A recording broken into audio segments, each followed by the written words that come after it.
부자들이 갖고 있는 금융 플랜은 원금은 안정적이면 이자는 월세처럼 나옵니다.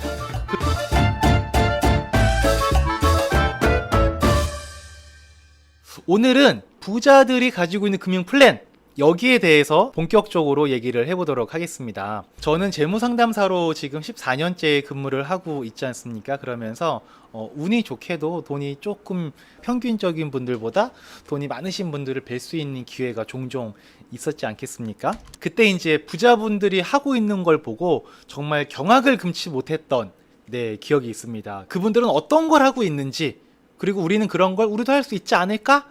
라는 부분에 대해서 오늘 좀 말씀을 드려보도록 하겠습니다. 일단 부자들이 갖고 있는 금융 플랜은 좋은 걸까요? 뭐 좋은 거니까 제가 오늘 이 자리에서 얘기를 하려고 갖고 오지 않았겠습니까? 근데 좋은 거다. 좋은 겁니다. 물론 좋은 것의 기준은 사람마다 다르겠죠.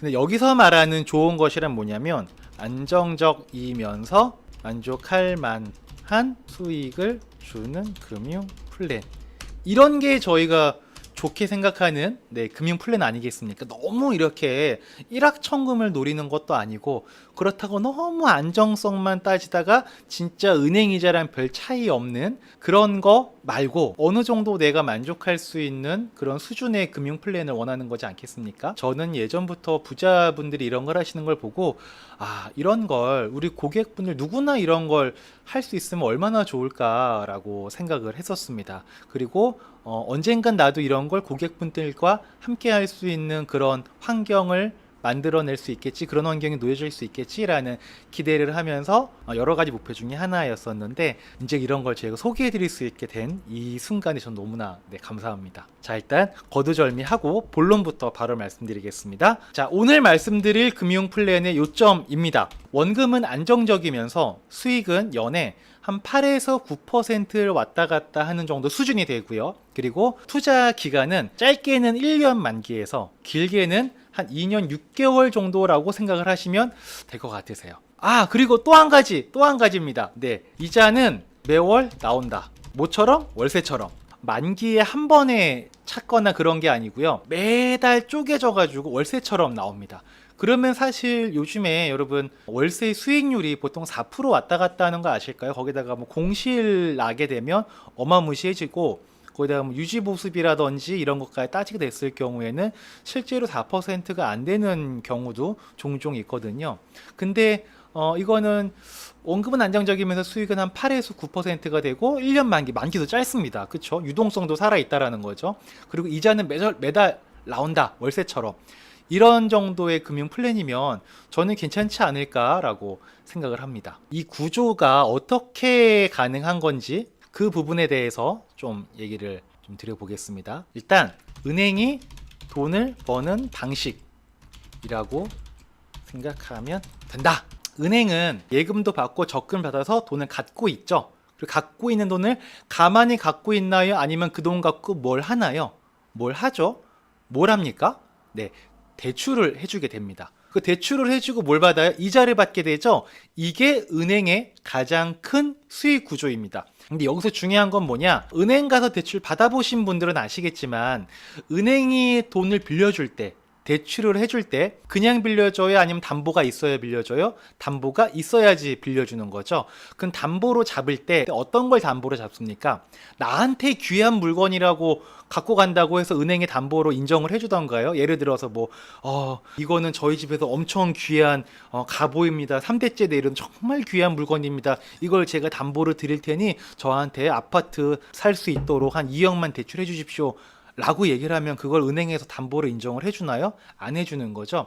은행에서 담보로 인정을 해주는 거는 바로 부동산입니다. 그러면 은행은 왜 다른 것들은 담보로 인정을 잘 안 해주는데 부동산을 담보로 인정을 해주게 될까를 생각을 해보면 간단한 거죠. 채무자가 돈은 갚을 수도 있고 갚지 않을 수도 있지 않겠습니까? 원래 돈이라는 게 앉아서 빌려주고 서서도 받기 힘든 게 돈이라는 거지 않습니까? 그래서 친구 관계는 가까운 사람끼리는 채무 관계 하지 말라는 얘기가 그래서 나오는 거죠. 마찬가지로 은행도 돈을 빌려줬는데 그 채무자가 갚을 수도 있고 갚지 않을 수도 있어요. 근데 갚으면 다행인 거죠. 좋은 거죠, 그냥. 근데 안 갚았을 때가 문제가 되는 거죠. 안 갚게 되면 은행은 그냥 두 손 두 발 놓고 아이고 우리 돈 떼었다 라고 그냥 엉엉 울면서 가만히 있겠습니까? 그렇게 하지 않겠죠?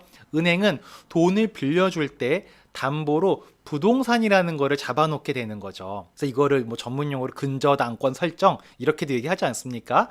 그러면은 그 갖고 있는 담보를 이 사람 채무자가 돈을 상환을 하지 않으면 갖고 있는 담보를 법원을 통해서 경매를 진행을 하게 되죠. 그러면은 가장 안정적으로 돈을 회수할 수 있는 장치가 되는 거죠. 그래서 은행은 부동산을 담보로 대출을 해주게 됩니다. 그러니 은행은 돈 떼일 일이 있을까요? 없을까요? 절대 없습니다. 은행은 대출이 실행되는 순간 수익도 안정적으로 받을 수 있고 그 다음에 원금에 대한 것도 손실나지 않을 수가 있습니다. 예를 들어서 이런 거잖아요. 뭐 10억짜리 집이 있어요. 거기에 대해서 은행이 뭐 10억짜리 집을 담보로 잡고 10억을 대출해 주나요? 그렇지 않죠? 10억짜리 집을 담보로 잡으면 보통 5억, 6억 뭐 이렇게 대출해 주지 않습니까? 그렇기 때문에 경매에서 처분이 된다 하더라도 10억짜리가 5억, 6억 밑으로만 안 떨어지게 되면은 은행은 돈에 손해볼 이유가 전혀 없다. 그게 바로 은행이 굉장히 안정적으로 돈을 버는 방식입니다. 그 제가 하고 싶은 말은 뭐냐? 은행이 돈 버는 방식으로 우리도 돈을 벌어보자. 전 이 말씀을 드리고 싶습니다. 그 얘기 좀 쉽게 풀어서 말하면 부동산을 담보로 하여 대출을 해주고 이자를 받자. 요게 오늘 제가 포인트로 얘기를 해드릴 내용입니다. 자, 우리도 이렇게 해서 돈 좀 벌자고요. 근데 여기까지만 보면 많은 분들이 하시는 말씀이 이봐 쭈님 바로 이렇게 나오시는 거지. 부동산 없으면 안 되는 건가? 이게 말로만 들으면 이게 되는데 실제로 이걸 어떻게 하지? 막상 해보려 그러면은 안 됩니다. 잘. 왜 안 되냐? 큰 돈이 필요한데 돈이 없다. 이게 문제인 거죠. 근데 부자분들은 그 돈이 있으니까 하는 거예요. 두 번째, 난 돈이 있다. 돈이 있으면 다 할 수 있냐? 또 그렇지도 않습니다. 돈이 있어도 빌려줄 대상이 없다. 이게 문제인 거예요. 돈 빌리러 오는 사람들은 대부분 다 뭔가 담보도 없고 좀 그런 분들이 많이 있어요. 그러니까 돈이 있어도 마음 편하게 빌려줄 수 있는 대상이 없는 거예요. 그러다 보니까 머리로는 이렇게 하면 되겠구나 라고 알지만 지금 말씀드린 저 두 가지 이유 때문에 실제로는 우리 고객분들께서 하기가 쉽지가 않은 거예요. 근데 부자분들은 일단 큰 돈이 있으시고 큰 돈이 있는 분들한테는 이런 대상이 항상 곁에 있더라고요. 정말 신기한 일입니다. 네. 하지만 저희는 부자가 아니지 않습니까? 그럼 우리는 하지 말란 말이냐? 우리는 못하란 말이냐? 그런 거였으면 제가 오늘 소개를 왜 드리겠습니까? 자, 여기에서 제가 기분 좋은 얘기 한번 하겠습니다. 혼자 하면 불가능하지만 함께 하면 너무나 쉽다. 이 말씀을 좀 드리고 싶습니다. 이게 여럿이면 금액이 커지죠? 그런 시장을 만드는 사람이 누구냐면은 저 같은 사람이 하는 겁니다. 그래서 저도 혼자 할 수 없고 여러분도 혼자 할 수 없고 저희가 함께 하면은 얼마든지 가능하다라는 얘기를 드리고 싶습니다. 자, 요거를 제가 그림을 통해서 좀 이해하시기 쉽도록 제가 설명을 한번 드려보겠습니다. 일단 투자 개요는 이런 식으로 진행이 됩니다. 빨간 옷을 입으신 분들이 저희 고객분들이 되실 거예요. 그래서 이제 여기는 이제 저희 회사입니다. 저희는 행복재무상담센터는 자회사로 합법적인 대부법인을 가지고 있습니다. 그래서 저희 오랫동안 저희랑 함께 하신 고객분들은 아마 다 알고 계신 내용일 거예요. 고객분들이 저희한테 이 대부법인으로 투자가 들어가는 거고요. 그러면 저희는 대출을 해주게 됩니다. 대출을 해주게 되고요. 그리고 대출을 받아가신 분은 원리금을 상환을 합니다. 네, 이자는 매달 상환을 하는 거죠. 이자 매달 상환하고 만기가 되면 원금을 상환을 하는 거고요. 그 저희는 이 원리금을 받아서 고객분한테 드리는 겁니다. 간단합니다. 너무나 간단한 거죠. 근데 여기서 문제는 뭐냐? 이 사람이 돈을 빌려갔는데 돈을 안 갚을 수도 있잖아요. 그러면 우리 낙동갈 오리알 되면 안 되지 않겠습니까? 그래서 안전장치가 필요합니다. 아까 제가 뭐라고 말씀드렸어요? 은행이 돈 빌려줄 때 그냥 빌려줘요? 담보가 있어야 빌려줘요? 담보가 있어야 빌려준다는 거죠. 그럼 우리도 담보 없는 사람한테 돈 빌려줄 이유가 없죠. 담보가 있는 사람한테 돈을 빌려주는 거죠. 그래서 여기 보시면 이제 서울 수도권 아파트 또는 뭐 5대 광역시, 뭐 인천, 대구, 대전 뭐 이런 데 있죠.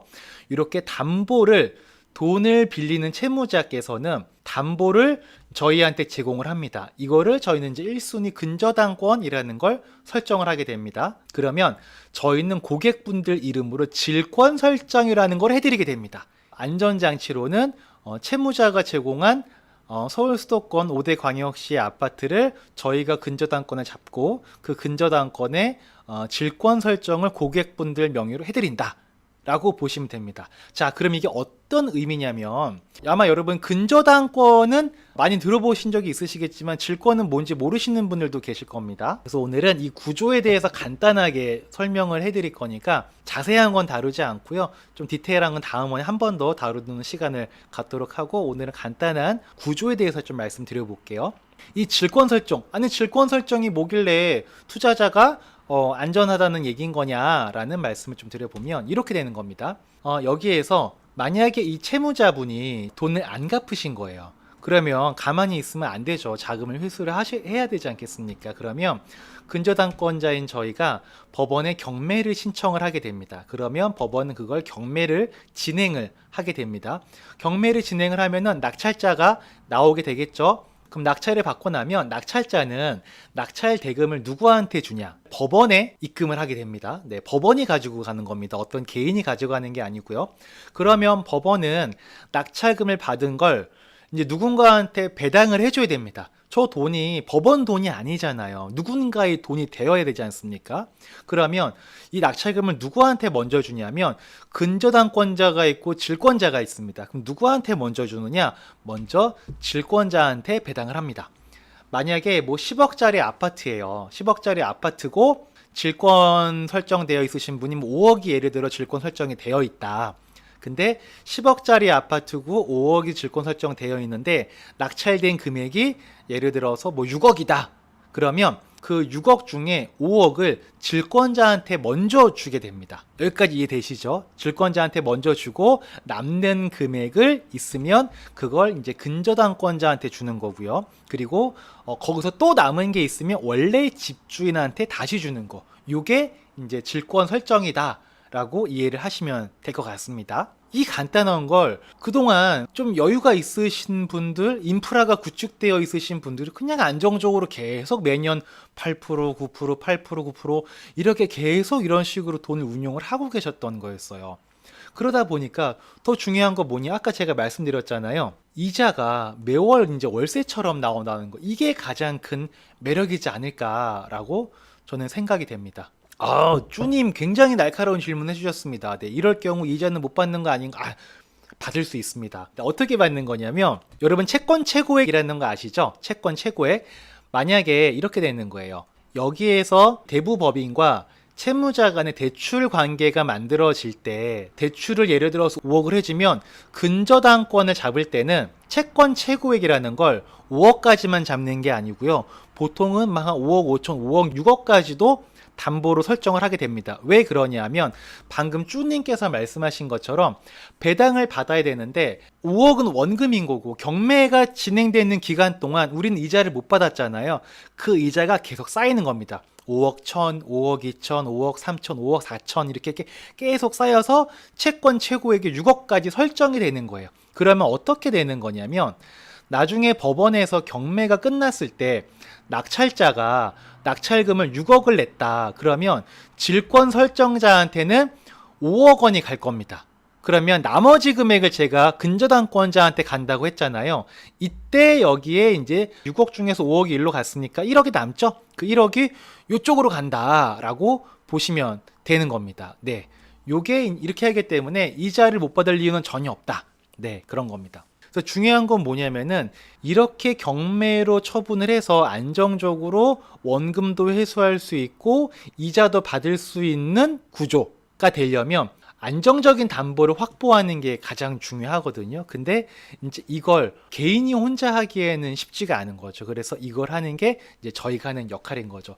저도 저걸 하기 위해서 저희 회사에는 대파남이라고 있으시지 않습니까? 그 대파남께서 이쪽 시장에 엄청 열심히 발빠르게 돌아다니면서 알아보고 굉장히 오랜 기간 준비를 해서 이제 최근에 이제 시작을 하게 됐습니다. 오늘은 일단 큰 구조에 대해서만 좀 말씀드리고 제가 세세한 내용, 채권 최고액은 어떻게 되고 질권 설정자의 권한은 어디까지 있으며 투자할 수 있는 방법은 어떤 게 있고 이런 것들은 제가 한 번 더 정리해서 말씀을 드리는 시간을 가져보도록 하겠습니다. 원금을 훼손할 수 있는 가능성이 아예 없는 건 아니지만 요 맨 밑에 보이시죠? 네, 본투자 플랜은 유사수신에 관한 법률에 따라 수익을 확정하지 않으면 예금자 보험이 원금 보장이 되지 않습니다라고 제가 빨간 글씨로 써놨습니다. 네, 원금이 보장이 되는 건 아니지만 이 구조를 이해하시는 분들은 사실상 위험성이 별로 없긴 없구나라는 게 아마 이해가 되실 거예요. 나중에 기회가 되면 차근차근 제가 하나하나 풀어가지고